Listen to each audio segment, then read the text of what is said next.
What's up, y'all? Welcome back. Another episode, Historic Hot Laps. Here we go.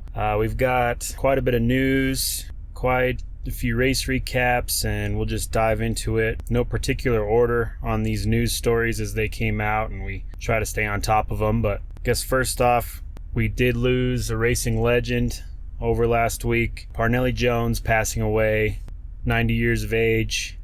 That guy is true legend of the sport. We do have some episodes planned to go a little bit deeper into his achievements, his role in developing where we're at in racing today. That'll hopefully be on the next episode as we go through it. So this thoughts and prayers go out to his family. Sad deal. Sounds like he's been battling some health stuff for the past few months, and he's been a lot of tributes and whatnot online, but he'll be missed for sure. Moving on from that, let's talk a couple other things here happening in the world of racing. I guess we'll start with this Juncos Hollinger deal and the IndyCar side. Man, they've got a lot going on with the hate that happened online. I don't know how many have been following it, but last year there was a couple issues with Callum Ilott, who was part of that team, and getting hate from the fan base of Agustin Canapino. Well, similar thing happened again. Porsche came in, cooked it a little bit into the corner in Detroit, got Canapino out. He was penalized, had to give up 3 spots. I don't think it really did much for Canapino's day overall, but the amount of hate, up to including death threats, for Porsche was a real problem online. As it kept going, steamrolled. IndyCar had to make a couple statements. McLaren severed their ties with Juncos for the technology side of things, where they were basically sharing a couple things and giving them ad space on the cars. Going into this last weekend, those cars had a lot less sponsors on them, and that's got a lot to do with that McLaren partnership. Overall, the fan base dictating the future of Juncos Hollinger Racing, and it's not looking great. We'll see how that all plays out. That did end up being a weird ride for Canapino, going into practice on Friday and then qualifying on Saturday. So it was announced prior to practice that Nolan Siegel was going to fill in for the weekend, keep that car on the track, but Agustin Canapino was not in the mindset to be racing. So we'll see how that plays out. It's going to be interesting. Another IndyCar comeback story, though, is David Malukas back with full rest of the season ride for the number 66 Meyer Shank car that Elio was running the last couple rounds. He was at the Milwaukee test yesterday, so that's pretty exciting to see. Showed some good pace, good numbers. Good test day, get him in with the hybrid testing before everything with that goes live. It's a rough deal. His McLaren ride didn't work out, but at least he's back in a car, so we can be thankful for that. It's good to see him back, and his Twitter's been blowing up with memes and a lot of humorous things there. So good to see David Malukas back. While we're on the subject of IndyCar, we've got a deal going right now for TV rights next year between NBC and Fox. It sounds like both networks have now offered main streaming for all races. So by that I mean, instead of USA or another alternative for NBC, they would be on actual NBC, and same with Fox. Instead of FS1, FS2, it would be actually Fox. And with Fox now being done with the NASCAR deal, it's hard to say how that'll all go. I know Penske Entertainment's waiting on the best price tag and everything, but I do believe from what we've seen on the NASCAR side and what we've seen on the IndyCar side, staying at NBC would be the fans' choice. I realize business-wise, if somebody's got deeper pockets, that's one thing, and the support, the race hub stuff that Fox is doing is cool, but NBC does a similar thing. They just need to put a little more into it, and that's on IndyCar to negotiate that. So we'll see how all that plays out. What will Roger do, at the end of the day? So where else are we at? Foyt and ABC Supply announced they raised $5.2 million for the Homes for Troops Foundation with their effort into the Indy 500 and through the season as they've been doing that. So great to see good core given back from the sport, taking care of the heroes. Pretty awesome to see that from the Foyt and ABC Supply team. That's a great partnership, so I hope we see a lot more of that as time goes on. Kind of a silly season for contracts on the IndyCar side, where we're at there. We still have 2 McLaren rides for next year that haven't been guaranteed on anything. the number 6 that Rossi's in and the number 7 that Pourchaire's in. I believe Rossi's picking up some steam this season. I think he's shown he's valued in the team, and he's a valuable asset as a veteran driver now, which is crazy to say after, all these years that he's now the veteran driver. But nevertheless, seeing Rossi re-sign would be awesome. Pourchaire seems to have a pretty good stronghold going in that Indy car for the little bit amount of time that he's been there. So I guess we'll see overall how all that plays out. There's also some free agents, I guess, that McLaren's looking into. Hopefully in the next month, maybe 2, before we get, towards the end of the season, we'll have some answers on those. That still leaves quite a few seats open. You've got 2 seats at McLaren. The new team starting next year with Prema, that's 2 more seats. Coyne is a gamble. We know Catherine Legg's going to do the ovals in the 51 the rest of the season, so that's awesome. Smart on Coyne there, and it's good for her. See her in a car, at least on the ovals, which we've got quite a few coming up, so that's exciting. Foyt's 2 seats. Ferrucci's on a hot run, so I imagine he'll get another season out of Foyt, if nothing else. And then RLL, it's kind of hit or miss there too. Plus, what are they going to do with the 3rd car, right? So quite a few contracts to figure out, quite a few empty seats for next year. We'll just touch on that as things come up. The other thing, what's going to happen with the Juncos team at this point, right? Like, Nolan Siegel's got some support under him through this year, but is that going to be a team he's going to want to be associated with? Is he going to continue? What's going to happen with Canapino? Grosjean had a good race on this last weekend, so that's a plus for them. But overall, that team's struggling, and now they've got all this online drama and everything else. So we'll see how all that plays out. A little bit on the NASCAR side for news. Kyle Larson finally granted the waiver, back in the playoffs.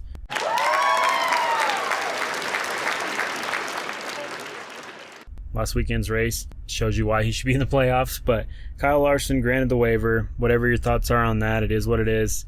It's not a good system no matter how you look at it. It's kind of a just no rules kind of deal. Like originally it was medical, but it's gone. They've allowed so many exemptions at this point that it doesn't really matter. You just have to put in your request and see what happens with it. So Larson granted the waiver. I think they realized he made a good attempt at getting there. I mean, he was in Charlotte. Had they not called the race, he would have raced in that one. Granted, it wasn't the full race, but he would have been there racing. So Dale Jr. rumors on Cup Series charter and all that after the Stewart-Haas thing. He confirmed that doesn't make fiscal sense for his operation to try and do all that. So he will stay out of the Cup Series unless they do some sort of combined effort. I know he's been talking Trackhouse a little bit, maybe some support services there, maybe shift some drivers around. We'll kind of see how that goes. But Junior Motorsports is not, JRM is not interested in a full Cup charter. So we'll keep moving on from there. The other news, they're starting to get some more contracts figured out. It sounds like Todd Gilliland is back with Front Row Motorsports, multi-year deal. Not sure which car he'll be driving yet, but congrats to him on keeping a ride. Now let's cover a little bit of the race recap from this last weekend. Another busy weekend. USAC, I don't want to dive too much into it. It was midget week, so there's about 600 midget races, a lot going on there. So congrats to all those who had success there. Kubota High Limits Sprints, Friday night, I-70 Speedway. Corey Day wins the feature on that one. And then Saturday, I-70 Speedway again. Rico won that one, so that was pretty cool to see. A lot of good slide jobs, a lot of good racing there at that High Limits Sprint Series. They're quite the competition. There's some good paydays. They're really gaining momentum over there. So, congrats to Kyle and all those guys and what they've got going on there. It's pretty fun to watch. Moving to World of Outlaws, River City Speedway. Giovanni Scalzi gets the win there. And then they had the Big O Showdown, which, shocker, Sheldon Hodenschild wins a $20K on that one. So that was a good purse prize for him at $20,000. So congrats to him again. I have to look at my notes, but several race wins on that. For him this season, he's doing well in the points. Overall, pretty awesome to see.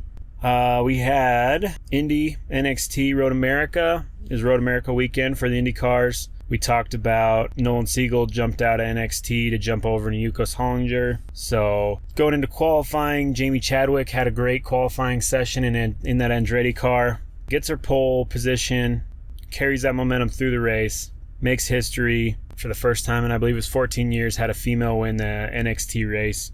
So congratulations, Jamie Chadwick, on that. Again, super awesome to see. I think if I remember right, she was the first one to actually get a pole position too. So first female pole, not the first race win, but first pole. So congrats on that. Took her a little bit to get her feet under her in that Andretti car, but the Andretti team in NXT has been pretty much unstoppable most of the season. So keep that momentum up, and we'll see what happens long term with that. Moving from there, the big stuff, the Indy Road America. Oh man, qualifying was rain and off rain, and it was a wild time. It was definitely a fun qualifying session to watch, to see all the different theories and what everybody had going on with the wet tires, and then going to slicks when there was starting to be a dry line, but it wasn't all the way dry. I'm sure if anybody's seen the highlights, saw that in that one, you had Linus Lundqvist get his first pole of his career in that Chip Ganassi Racing ride, so congrats there. And then in Newgarden trying to get there in that fast six, hits the wall super hard. That's a super hard turn. That's probably one of the fastest one of the fastest turns in that track. And they're saying basically he came off the dry line a little bit, dropped a wheel, took him backwards, and he backed it in. And he backed it in, recording 95 G's in the car and 80 G's on his helmet. So, man, that was pretty wild. Glad he's all right, released from infield care, concussion protocol, all that, and he was ready to race the next day. The verdict's out if there is any concussion damage, I guess, but he was cleared to race the next day. So whatever tests they had to do there in infield care, they did, and it is what it is. Looking at it now, going into the race, Linus Lundqvist leading the pack to the green the first time in his career, and it turned into absolute chaos like every single race has been in the first turn this year. A lot of tore up cars, a lot of guys trying to make moves where there's not moves to be made. Ruined a lot of people's days, especially in the first few rows, which was tough to see. You had Colton Herta, who was fast. Last 3 races, he's been fast and gotten taken out, not in his own accord, but Newgarden came into the back of him when they stacked up. A lot of debate on if that should be a penalty or not. Go back and forth on it. We're not here to debate that, but send us your opinions if you'd like. But overall, it was a good race. Road America is always a blast. Get down to the end. Power makes it happen, gets the race win. Second place Newgarden, third place McLaughlin, giving Penske a full podium. And that hasn't happened for Penske since, Sonoma in 2017. So last month he gets the lockout of the front row at Indy, and now following the Detroit fiasco, going into another weekend, couple weeks post Indy 500, and you've got a Penske podium. So that's pretty cool to see for them. Congrats to Power on getting another race win. All kinds of hilarious stuff online with that. He does have an interesting fan base for sure. And then Flava Flav doing his thing with Will Power, and that's wild, that relationship. I don't understand it, but it's good for IndyCar, good for online attention, and obviously good to see that there's more fans out there than we know about. Going over to the NASCAR side, Sonoma weekend for Xfinity and for Cup. Trucks had the weekend off. The Xfinity races to me are more exciting than the Cup races most of the time anymore. You get so many guys trying to prove themselves and what they've got going on and the passing and everything else, but we'll talk about Stage 1. SVG comes in, the road course, Xfinity road course master. We'll see Cup Series, how that plays out over his career, but SVG dominated Stage 1. Didn't try to get to Stage 2, did the flip. Stage 2 went to Ty Gibbs, and then the win, SVG. 2 weeks in a row, road course wins. That's why I say he's the guy right now for that. So Xfinity road courses, those are SVGs. He does have some good competition though in the Xfinity series. There's a little bit of drama back and forth there, but overall really good rundown. He had Cup Series at Sonoma as well. Stage 1, 2 laps in, I think it was 2 laps, Hamlin grenades a motor, Haven't seen anything like that in quite some time. And I don't know how many people are playing the Denny Hamlin bracket challenge, but I had Hamlin to win it all, so him losing out on that race and getting eliminated out of the bracket really destroyed it for me. I think I'm in 16,000th place or something out of 30,000. But he loses the motor. His day's done early. Some pretty good racing going on. Stage 1, Tyler Reddick brought home Stage 1 win, gets those stage points. Stage 2, not too bad, just kind of running. There was Austin Cindric running all over everywhere but the pavement on that one. Took a couple rides through the dirt, off the track. Pretty wild stuff. Luckily, he didn't roll it. It looked like he was going to when he hit that one embankment. But Stage 2 continued on. Chris Buescher gets that one. So congrats to him. And then we come down to the waiver. Kyle Larson himself gets the win. And it was quite a dramatic last couple laps. You had some drama between Busch. Truex Jr. runs out of fuel and has to bump start it to get it across the line. Ends up finishing, I don't know, last third of the field.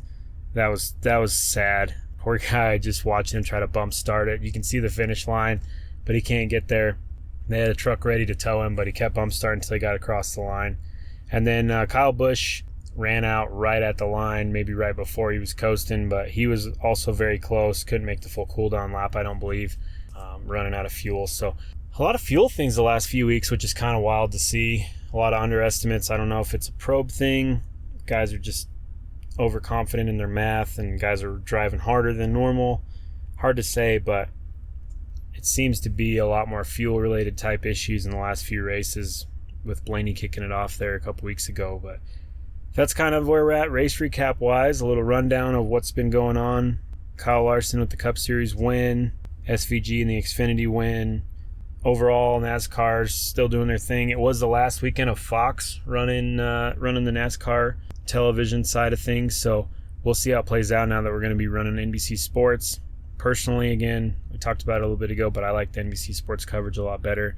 If Fox could go to a standalone type setup where you could pay pass for, an app service much like NBC does, that'd be one thing, but until they get that, they're always going to be a challenge to get those numbers. And somehow still NASCAR blowing everybody out of the water for ratings, even with all that. So next one we've got coming up for predictions, I'd like to just touch on Laguna Seca, IndyCar Laguna Seca predictions.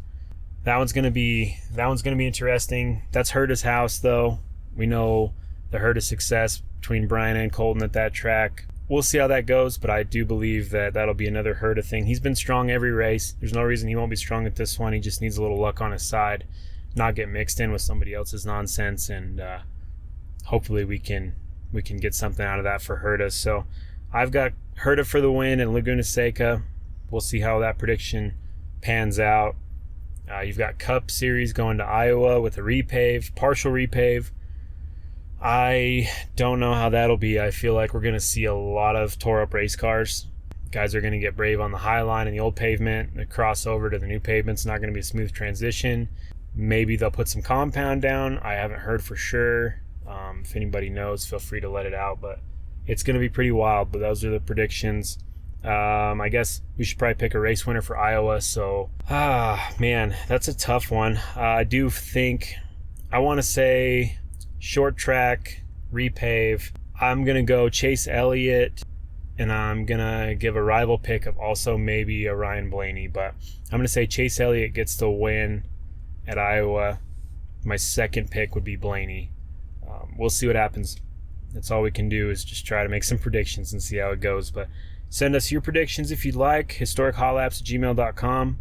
And if there's any other topics you want to cover, any series that we're missing out on that has some good information, or up-and-coming drivers we're missing, feel free, reach out. We'll just keep adjusting on the fly as we go, All right, time for the history portion of this episode. So we've talked about USAC then and now, kind of when everything was going down with them, what they have going on, in today's world. So I want to cover some of the more series that don't exist in the USAC series of the past. Highly regarded high-level drivers that were in these series. So post the AAA breakup, when Tony Holman got together, formed the USAC Championship Car Series. This was what was considered the national series, and this one has a lot to it. This is what was considered the national series, and this series ran from 1956 to 1980. It was their exclusive series post the AAA breakup. Best of the best type of drivers, through some notable ones. Here's your champions through the years. Looks like 1956, 1957, Jimmy Bryan. 1958, Tony Bentonhausen. 1959, Roger Ward. 1960 and 61, A.J. Foyt. 62, Roger Ward again. 63 and 64, A.J. Foyt again. 65 and 66, Mr. Mario Andretti. 67, again A.J. Foyt. So you had a good 7-year span where you saw 8-year span, 5 of those being A.J. Foyt through that time. Early 60s and late 50s battle against Roger Ward, and then the mid 60s is Mario Andretti. And then it comes back to Bobby Unser in 68, Mario Andretti again in 69, Al Unser in 70. 71 and 72 went to Joe Leonard. 73, Roger McCluskey. 74, Bobby Unser. 75, again making his return, A.J. Foyt. 76 was Gordon Johncock. 77 and 78, Mr. Tom Sneva. 79, again showing his face, A.J. Foyt. And then 1980, the final season of this series, was Mr. Johnny Rutherford. So quick recap there of the USAC Championship Car Series from 56 to 80. Then you had what was known as the USAC Gold Crown Series. It started in 81 and ran till 1995. So 1981, 1995. It was a partial schedule, in pace with kart, kind of them trying to do their own thing, where they were the officiator of the Indy 500. After 81 and 82 seasons of trying to do a partial thing, it became that the Gold Crown champion was also the Indy 500 champion. So from 83 to 95, the Indy 500 winner was also known as the Gold Crown champion. It was just kind of one of those prestigious things. 81 and 82, when they actually ran a couple extra races in the season, you had George Snyder winning the overall series championship there. The 82-83 season was Tom Sneva. 83-84 was Rick Mears. And then that was about the time after the 83-84 mixed season that it went to just 100% Indy 500 champions until it was dissolved in 1995. There was also some formative years of stock cars in USAC, 1956 to 1984. A lot of West Coast stock cars, some front runners. Obviously, it wasn't just West Coast, but there's a few names that came out of that. This was kind of in rivalry to NASCAR, which was obviously big in the south and eastern part of the country, trying to capitalize on the market of the stock cars, and there was some great drivers that wanted to be involved in that as well. So notable drivers, we'll just cover some of the bigger names throughout the years. 1957 champion was Jerry Unser. 1963 champion runner-up A.J. Foyt. So not only was he also in the National Series Championship, but he was a runner-up, second place champion, if you will. First loser for 1963 Stock Car Championship. 1964, you had Parnelli Jones. That one was a big one coming out of California. 1965 Rookie of the Year, Billy Foster. We'll cover Billy Foster in future episodes, as well as basically all these other drivers, but big name in stock car on the West Coast. 1966, third place, Billy Foster. Champion that year was Norm Nelson. And Norm Nelson had what looks like 3 different championships through the years, and many others where he was in the top 3 every time for the championship. So had a lot of good things going on for Norm Nelson. 1967 Rookie of the Year for stock cars awarded to Al Unser. And then you go back to Mr. A.J. Foyt again in 68. He was champion stock car class in 68.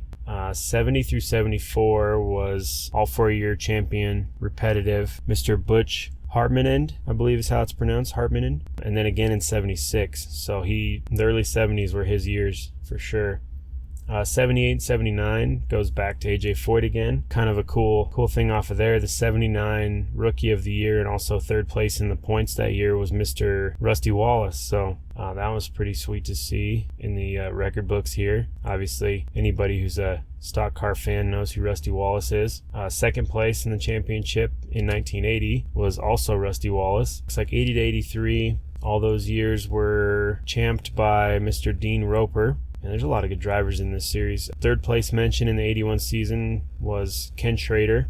Just a ton of big names in the USAC stock car circuit, which obviously later on is absorbed into the NASCAR world. There was no competing with NASCAR once you got to a certain point there, the fame and everything else that goes along with it. So a lot of good big names there. It's pretty awesome. There was also a USAC Road Racing Championship for a short time, 1958 to 1962. At the time, the road style, European style racing, formula rules for sports cars, notable champions. This is a pretty wild one. 1958 champion was Dan Gurney. 1959 champion was Augie Pabst. 1960 champion, Mr. Carroll Shelby. 1961, Mr. Ken Miles. If anyone's watched Ford versus Ferrari or anything like that, you know Ken Miles and Carroll Shelby names pretty high, or anybody who's a true deep race fan knows that. So 61, Ken Miles champion, and then 62, the final year of this USAC division, captain himself, Mr. Roger Penske, was the champion. So early 60s were a pretty wild time for the road racing championship, and a lot of big names coming through USAC for that. So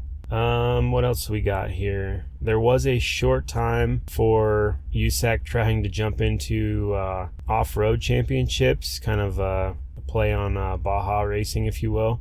So 2009 to 2014, USAC sanctioned it. It was founded 2009 by Rick Johnson, who was a motocross racer. It was trying to capitalize on, the popularity of the Baja desert racing scene. USAC was the partner and sanction of these events. They had a race calendar up through 2014, but they actually sold off in 2013. Kind of remained true to their word on the calendar for 2014, ran a couple of races, but it was a short-lived 5-year stint for what was known as the USAC Torque Series, or TORC, the Off-Road Championship. So kind of sucks that it didn't work out a little differently, but that's quite a stray from the Indy 500 to that style of racing, and being a sanctioning body trying to cover all these different rules and events. It's a lot of work. I'm not surprised that a random throw of off-road racing didn't succeed, but it was cool they made an attempt. But yeah, that's a quick little history portion for this episode, covering the Championship Series, the Gold Crown Series, stock cars, the Road Racing Series as well, and the Torque Off-Road Championship. So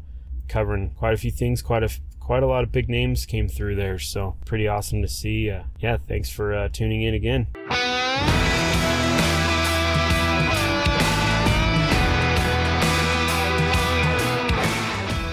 Thank you for sharing your time with us. If you enjoyed today's episode, make sure to subscribe and leave us a review wherever you listen to your podcasts. Don't forget to follow us at Historic Hot Laps on X and all your other social platforms for the latest updates and sneak peeks into upcoming episodes. You can reach out to us directly at historichotlaps@gmail.com. Send us your feedback, questions, comments, opinions, and additional subject matter you'd like us to cover. Thanks for tuning in.